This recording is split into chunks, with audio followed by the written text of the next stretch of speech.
อีสะ มามอไซค์มาแล้ว ขี่รถมอเตอร์ไซค์มาเอาท้ายสวัสดีเนี่ย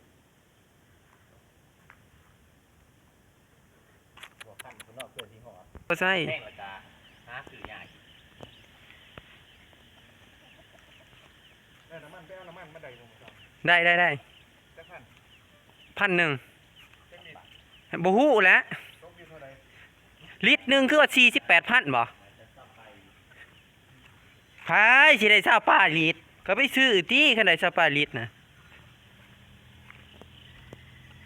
ลิตรหนึง48,000